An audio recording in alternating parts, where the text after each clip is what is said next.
Aleluia. Louvado seja o nosso Deus. O título que vem sendo o título dos últimos boletins, porque nós estamos dentro de um texto em Efésios que trata desse tema, um dos temas mais relevantes da Bíblia Sagrada é a santificação.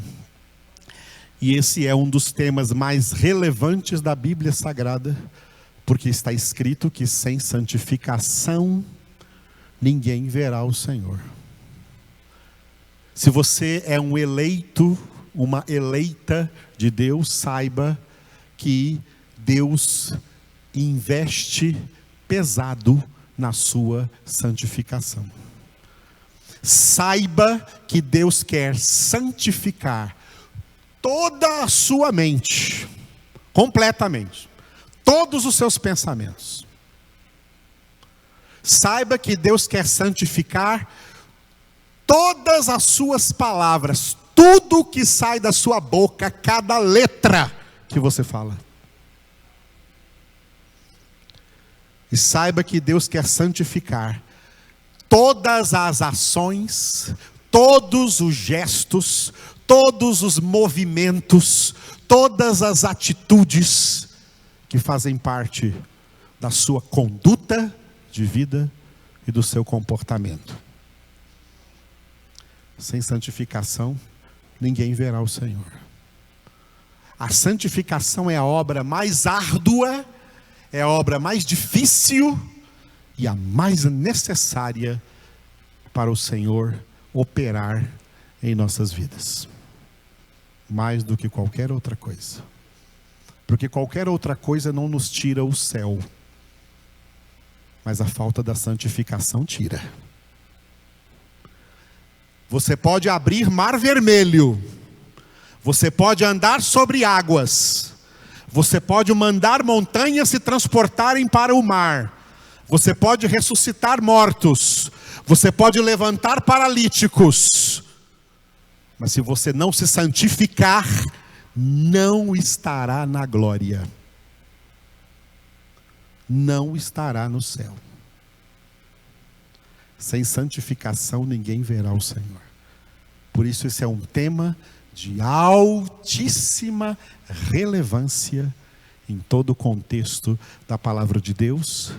E dentro dos versículos que nós estamos trabalhando em Efésios 5, ele é o tema principal, a santificação. O subtítulo de hoje, ligado ao versículo 14 que veremos hoje, é ressuscitados para ser santos. Nós já fomos ressuscitados. A conversão é a ressurreição espiritual.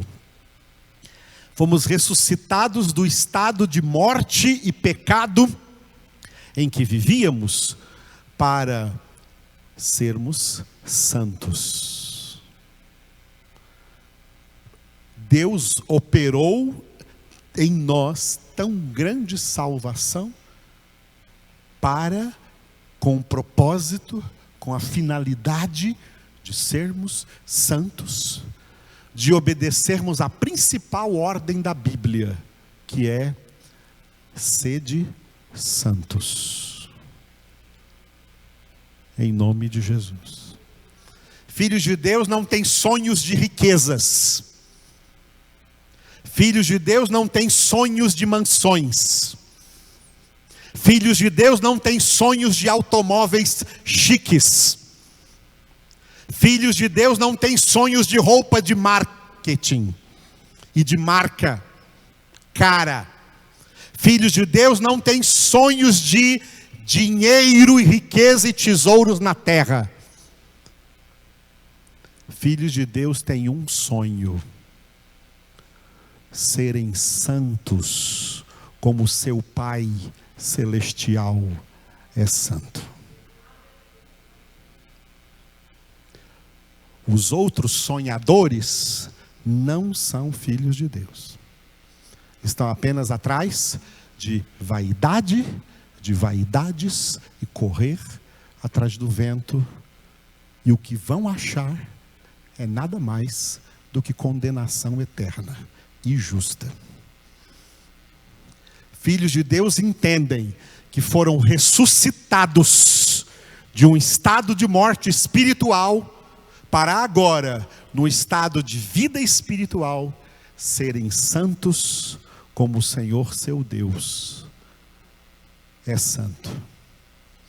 Por isso Jesus disse que basta. Pode ler nos evangelhos, Mateus, Marcos e Lucas, que Jesus disse que basta uma coisa: basta ao discípulo ser como seu mestre. Basta ao servo ser como seu Senhor. É só isso, basta,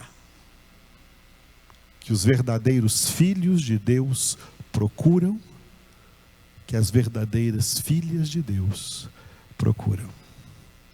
Amém? Relendo o texto que nós temos na nossa Bíblia em português, de Efésios 5,14. Pelo que diz: desperta, ó tu que dormes, levanta-te de entre os mortos, e Cristo te iluminará. Vamos repetir? Pelo que diz: desperta, ó tu que dormes, levanta-te de entre os mortos, e Cristo te iluminará. Eu gosto de aproveitar essa tradução em português, embora ela não esteja muito justa, daqui a pouco nós vamos ver porquê, para falar um pouco de despertamento. Um dos temas bíblicos importantes se chama despertamento espiritual. Uma das coisas que Jesus quis dizer ao exortar: vigiai e orai, para que não entreis em tentação. Isso envolve muitas coisas. Uma delas é: vigiai e orai, para que não entreis na tentação do torpor espiritual, na tentação da sonolência espiritual, na qual estão mergulhados milhares de crentes hoje em dia. Estão dormindo espiritualmente, não estão despertados espiritualmente, estão dormindo espiritualmente, estão em meio a envolvidos a muitas ilusões da terra, do mundo, do dinheiro, do materialismo, do capitalismo, da luxúria vã, suja e diabólica, com as quais coisas com as quais Satanás domina o mundo inteiro. Por isso o mundo jaz no maligno. E tem muitos crentes encantados com o mundo, sendo divertidos no mundo, sendo balançados por Satanás numa rede de sonolência espiritual, e eles gostam disso. Estão dormindo, perdendo tempo. Paulo escreveu aos Romanos: não é mais tempo de ficarmos nesse sono, é tempo de acordar, é tempo de despertar. A nossa salvação está mais próxima de nós do que quando abraçamos a fé. Acordem, crentes, despertem, crentes, para a verdadeira vida espiritual, porque a maioria desses crentes estão desviados dessa vida e dormindo sono de morte, sono de vaidade religiosa, sono de vaidade gospel. O marketing evangélico que vocês veem por aí, pensando que é um grande sucesso, é um marketing sem evangelho, de gente que está dormindo, embalados por emocionalismo, por sincretismo, por misticismo, por heresias, sem palavra e sem verdade. A exortação é: desperta, tu que dormes. Levanta-te de entre os mortos, e Cristo te iluminará. Acompanhe comigo a mensagem pelo boletim. O texto começa dizendo: pelo que diz. E aí eu fiz uma pergunta aí, ó. Diz onde? Esse texto aqui não é uma citação que Paulo fez, como às vezes ele faz, de outros textos bíblicos, tá? Isso aqui diz onde?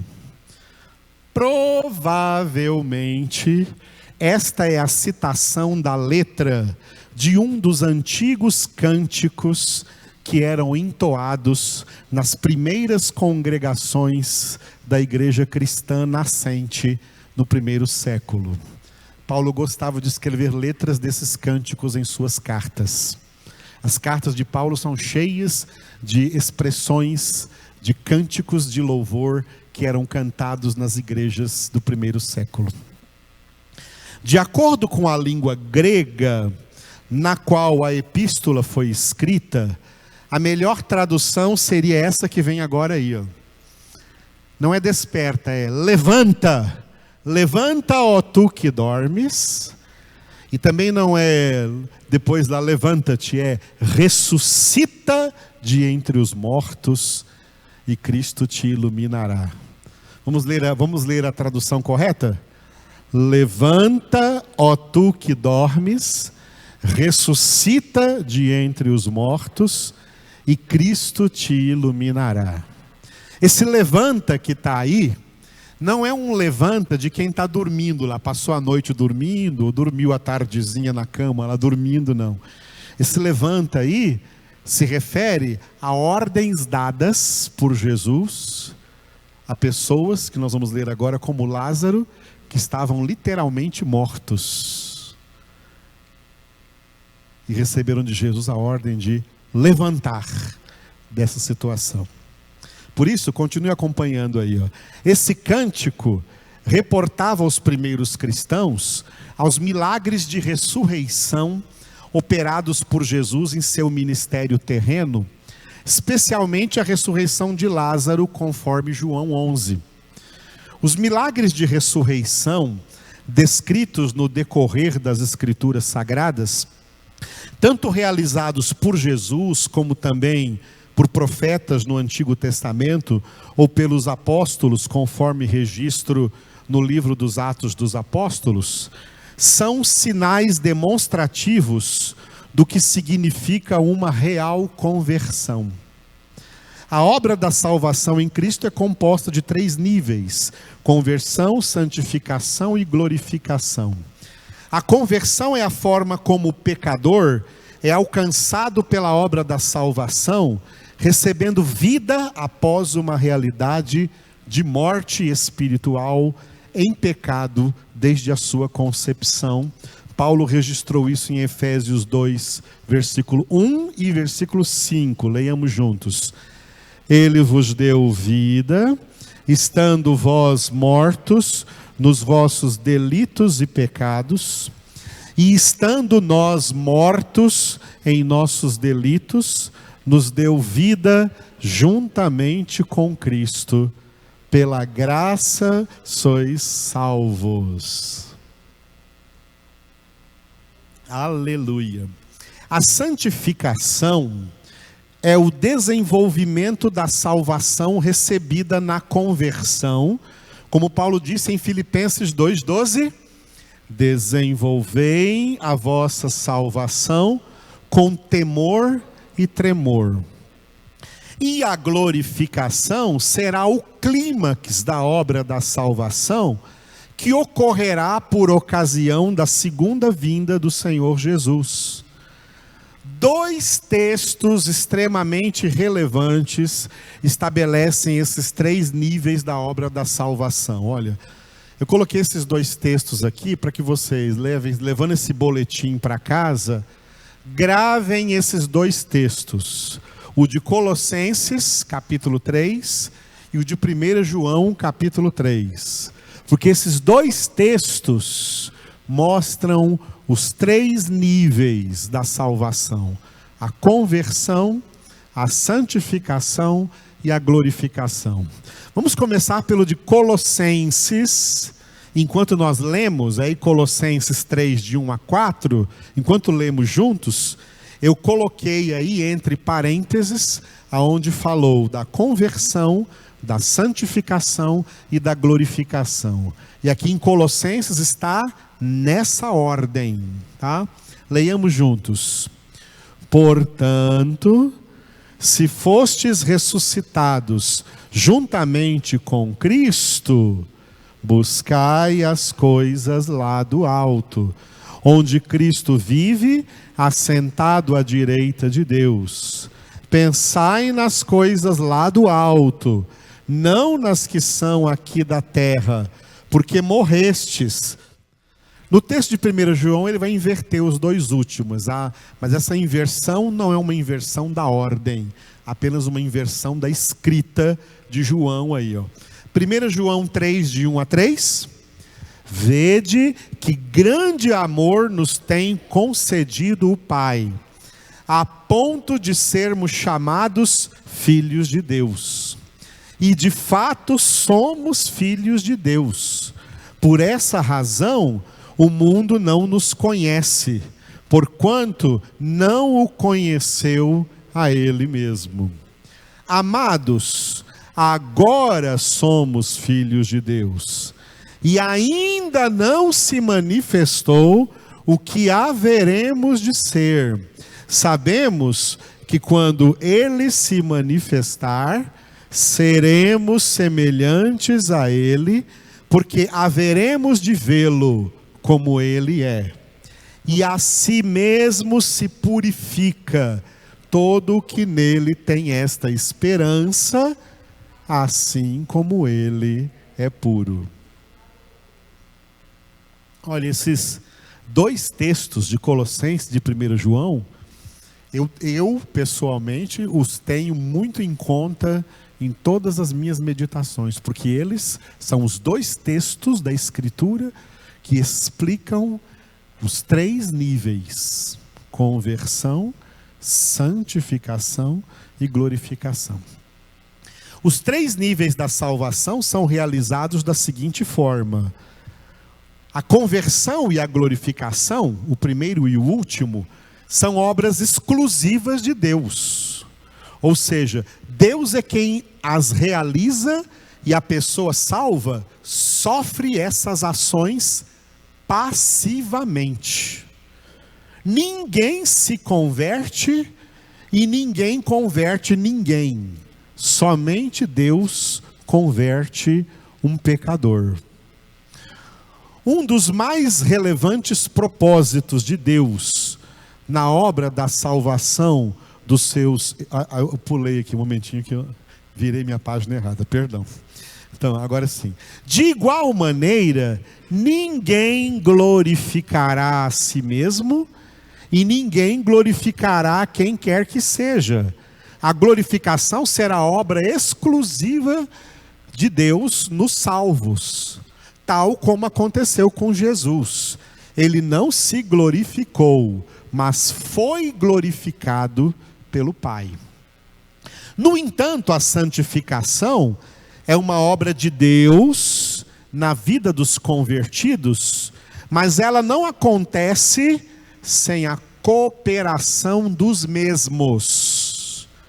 Por isso eu coloquei alguns textos aí, leiam comigo primeiro, novamente, Colossenses 3:2. Buscai as coisas lá do alto, onde Cristo vive, assentado à direita de Deus. Pensai nas coisas lá do alto, não nas que são aqui da terra. E mais uma vez, 1 João 3:3, e a si mesmo se purifica todo que nele tem esta esperança, assim como ele é puro. E agora um texto importante de 2 Timóteo 2:21. Assim, pois, se alguém a si mesmo se purificar destes erros, será utensílio para a honra, santificado e útil ao seu possuidor, estando preparado para toda boa obra. E Hebreus 12:14, que nós falamos muito aqui: segui a paz com todos e a santificação, sem a qual ninguém verá o Senhor. Aleluia. Então, nesse primeiro parágrafo do nosso boletim, nós expusemos os 3 níveis da salvação: conversão, santificação e glorificação. Aleluia. Está se santificando? Você está se santificando? Pergunte à pessoa do teu lado: você está se santificando? Eu pergunto para você em casa: você está se santificando? Sem santificação ninguém, não há exceções, ninguém verá o Senhor. Repetindo o nosso versículo chave agora, na tradução correta aí, ó. Todos juntos? Levanta, ó tu que dormes, ressuscita de entre os mortos, e Cristo te iluminará. Especialmente no texto de Colossenses, capítulo 3, versículo 1, é possível perceber como a conversão é definida como uma verdadeira ressurreição. Está aí o texto, vamos repetir? Portanto, se fostes ressuscitados juntamente com Cristo. Quando Paulo fala ressuscitados, no passado, fostes ressuscitados, está se referindo à nossa conversão. Não a ressurreição futura que ainda vem. A nossa conversão é que fala aqui como ressurreição. A expressão juntamente com Cristo possui alguns significados profundos e misteriosos. Um deles é que o mesmo poder de Deus que ressuscitou a Jesus dentre os mortos é o poder liberado da parte de Deus para operar uma conversão. Amados, a conversão é uma coisa que tem sido aí no mundo, tá, completamente mal interpretada. Tem gente que pensa que a conversão é uma decisão da pessoa. A pessoa pode se decidir, ou é uma escolha da pessoa, ela pode escolher se converter. Não, amados, a conversão é um milagre de ressurreição. Para converter um pecador, é necessário o mesmo poder que Deus usou para ressuscitar Jesus Cristo dentre os mortos. Esse é o poder que Deus libera quando Ele opera uma conversão. Assim, toda pessoa verdadeiramente convertida experimentou este poder no ato da sua conversão, que foi uma verdadeira ressurreição espiritual. Conforme asseverado anteriormente, nenhum homem converte a si mesmo, porque um morto não pode ressuscitar a si mesmo. Somente Deus pode fazê-lo, tal como o fará, ressuscitando todos os justos para a vida eterna e todos os ímpios para a condenação eterna no fim dos tempos. Portanto, assim como somente Deus tem poder para ressuscitar mortos, somente Deus tem poder para converter um pecador. Quando se cantava nas igrejas cristãs do primeiro século, juntos, levanta, ó tu que dormes, ressuscita de entre os mortos, e Cristo te iluminará, esta era a voz da proclamação do Evangelho de Cristo, ordenando os mortos espirituais à conversão.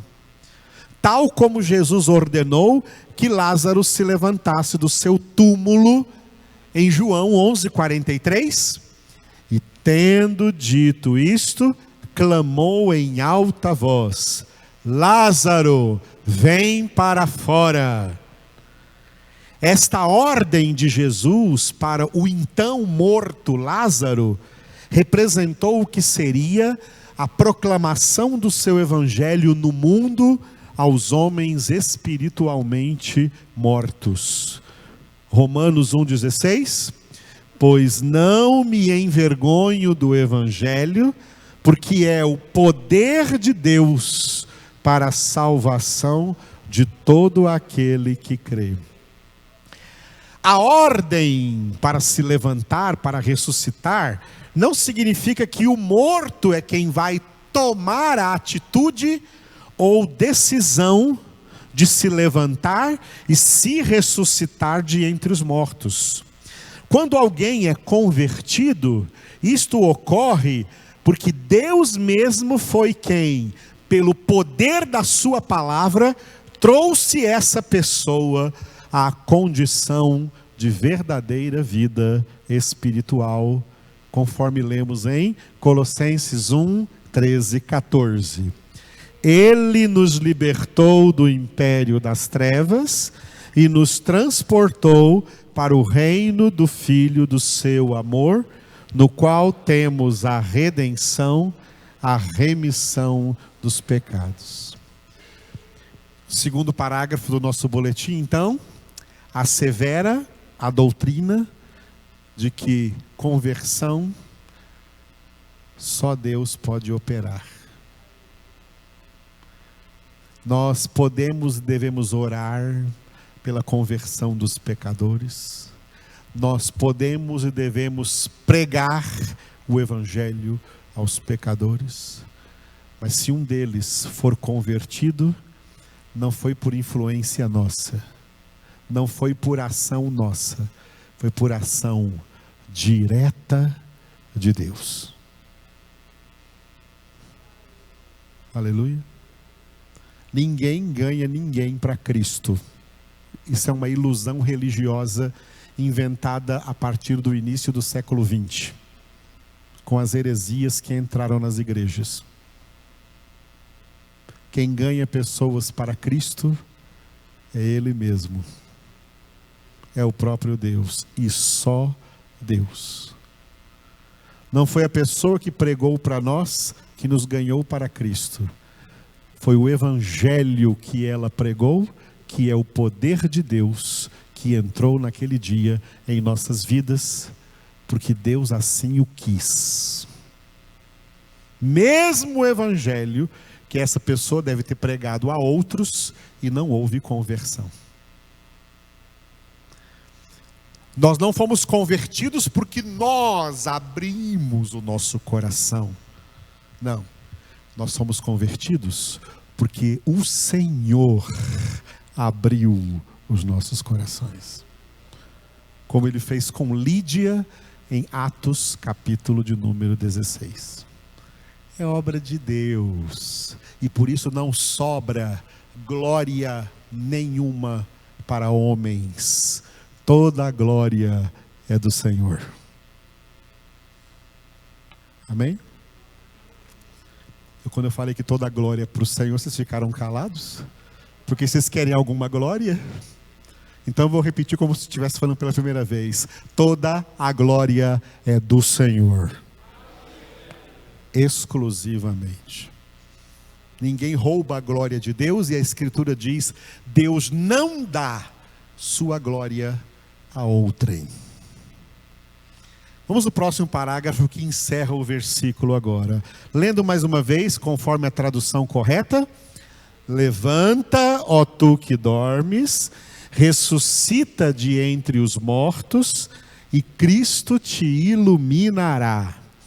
A última parte do versículo aborda o tema da iluminação. Esse tema é muito importante. Iluminação. O Senhor nos salvou para nos iluminar, para que não sejamos mais apagados, não sejamos mais trevas, sejamos transformados em luz, sejamos iluminados, pessoas iluminadas por Deus neste mundo de trevas. Ser iluminados por Cristo significa ser esclarecidos pela palavra de Deus, conforme Salmo 119, versículo 105. Lâmpada para os meus pés é a tua palavra e luz para os meus caminhos. Um dos mais relevantes propósitos de Deus na obra da salvação dos seus eleitos é iluminá-los com todo o esclarecimento da sua palavra, a fim de que sejam filhos sábios, que verdadeiramente conhecem o Senhor e podem testificar dele diante de todos. Amados, só um adendo aqui. Uma das coisas mais terríveis que existem hoje em meio às igrejas evangélicas, são pessoas que se dizem crentes, se dizem cristãs, se dizem evangélicas, mas não têm nenhum esclarecimento da palavra. São pessoas desesclarecidas, são pessoas não iluminadas na palavra. Crentes sem palavra, crentes sem Bíblia, crentes sem evangelho, crentes que não podem ser identificados como o homem do Salmo número 1, que tem o seu prazer na palavra de Deus e nela medita de dia e de noite. Esses crentes estão perdidos, não são iluminados, estão em trevas, e o que pensam que é luz, neles é trevas. E Jesus disse isso: cuidado, se a luz, se o conhecimento que tem em você é trevas, quão densas trevas serão, porque você fica aí a vida toda pensando que isso que você conhece é luz, e só vai saber quando estiver no inferno que era trevas, porque a verdadeira luz é a que leva para o céu. Mateus 4,16: o povo que jazia em trevas viu grande luz, e aos que viviam na região e sombra da morte, resplandeceu-lhes a luz. É isso que Jesus veio fazer em nossas vidas. O ancião Simeão profetizou, ao tomar o menino Jesus em seus braços, que ele seria, conforme Lucas 2,32, luz para revelação aos gentios. O apóstolo João, na inspirada introdução ao evangelho que escreveu, declarou que Jesus é, João 1,9, a verdadeira luz que vinda ao mundo ilumina a todo homem. O próprio Jesus declarou em João 8,12, eu sou a luz do mundo, quem me segue não andará nas trevas, pelo contrário, terá a luz da vida. Ele disse ainda em João 12,36, João 9,5, enquanto estou no mundo, sou a luz do mundo. Agora sim, João 12,36, enquanto tendes a luz, crede na luz, para que vos torneis filhos da luz. E João 12,46, eu vim como luz para o mundo, a fim de que todo aquele que crê em mim não permaneça nas trevas. Agora o apóstolo Paulo escreveu acerca dos que são iluminados pelo evangelho de Cristo e dos que continuam em trevas. Vamos ver o que ele escreveu em 2 Coríntios 4, versículos 3 e 4. Mas se o nosso evangelho ainda está encoberto, é para os que se perdem que está encoberto, nos quais o Deus deste século cegou o entendimento dos incrédulos, para que lhes não resplandeça a luz do evangelho da glória de Cristo, o qual é a imagem de Deus. Que forte, hein? E agora, ainda em 2 Coríntios 4, ele continuou assim no versículo 6.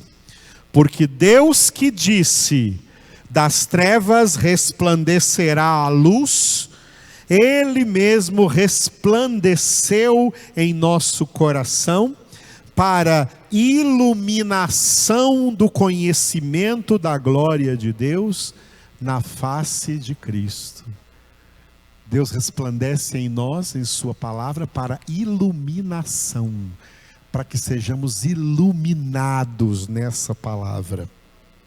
E Paulo continua agora num texto um pouco maior, que eu fiz questão de colocar para vocês, de Colossenses 1, 9 a 12, vamos ler com devoção, todos juntos. Por esta razão também nós, desde o dia em que o ouvimos, não cessamos de orar por vós e de pedir que transbordeis de quê? De pleno conhecimento da sua vontade, em toda sabedoria e entendimento espiritual, a fim de viverdes de modo digno do Senhor, para o seu inteiro agrado, frutificando em toda boa obra e crescendo em quê? No pleno conhecimento de Deus, sendo fortalecidos com todo o poder, segundo a força da sua glória, em toda a perseverança e longanimidade, com alegria, dando graças ao Pai, que vos fez idôneos à parte que vos cabe da herança dos santos na luz. Oh, amados, como as cartas de Paulo são tão profundas, por isso Pedro, na sua segunda epístola, o último capítulo que ele escreveu, exortou todos os cristãos a lerem as cartas de Paulo. É palavra profundíssima de Deus para nós. Vamos encerrar com mais uma aqui. Paulo, falando acerca da graça, declarou que essa graça, 2 Timóteo 1:10, manifestada agora pelo aparecimento de nosso Salvador Cristo Jesus, o qual não só destruiu a morte, como trouxe à luz a vida e a imortalidade mediante o Evangelho. Aleluia. Por isso, amados, esse foi o tema do nosso boletim de hoje. Sai do meio da morte. A humanidade está morta. Saia do meio da morte. Ressuscitados para ser iluminados e sermos neste mundo luz e nunca mais trevas. Não aceite nada de trevas na sua vida. Trevas é morte, luz é vida. Jesus é a luz da vida. Andemos como filhos da luz. Essa é a grande exortação de Paulo aqui nesse capítulo 5 da carta aos Efésios. Andemos como filhos da luz. Vivamos como filhos da luz. Pensemos como filhos da luz. Falemos como filhos da luz. Conduzamo-nos na vida como filhos da luz. Quem é pai, seja um pai que é luz para os seus filhos. Quem é mãe, seja mãe que é luz para os seus filhos. Quem é marido, seja marido que é luz para sua esposa. Quem é esposa, seja esposa que é luz para o seu marido. Quem é cidadão, seja cidadão que é luz para as pessoas que vivem nas trevas. É para isso que o Senhor nos iluminou. Não para sermos mais cúmplices nas obras infrutíferas das trevas, mas para sermos testemunhas da luz, testemunhas de Cristo em toda a nossa vida. Glória a Deus. As pessoas das trevas, elas não querem ser cúmplices conosco da luz. As pessoas das trevas, elas não querem participar das nossas congregações. As pessoas das trevas, elas não querem participar das nossas pregações. As pessoas das trevas não querem participar das nossas orações. Por que vocês têm que participar das coisas delas? Se misturando com trevas. Porque quando se misturam com trevas, vocês negam a luz. As pessoas das trevas querem você lá, para com as trevas delas influenciarem você. Mas você não consegue trazê-las aqui para influenciá-las com a luz.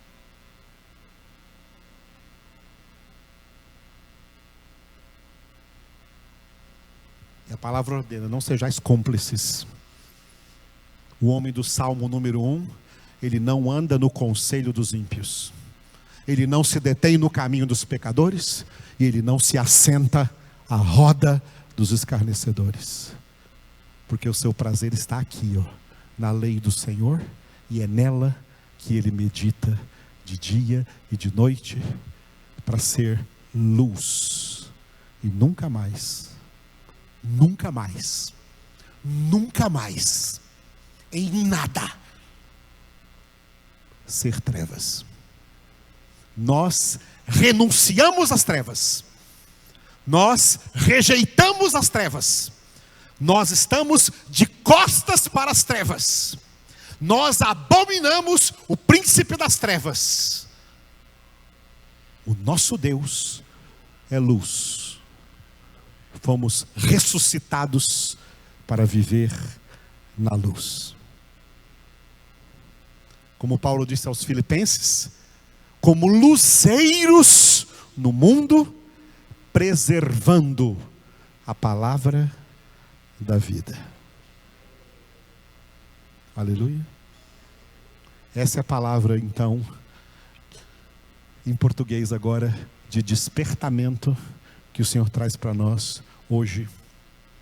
Palavra que todo evangélico no mundo está precisando ouvir, mas a maioria não vai ter acesso. Porque estão iludidos com palavras fictícias e vãs, que estão levando eles para o inferno e não para o céu. Querem ser servos e servas da luz? Compartilhem essa palavra com o máximo de pessoas que você puder, mesmo que elas desprezem e rejeitem, ou não concordem. Não muda nada. A verdade continua sendo a verdade absoluta. Quer creiam nela ou não, quer concordem com ela ou não. A verdade é imutável, porque é Jesus, o Filho de Deus.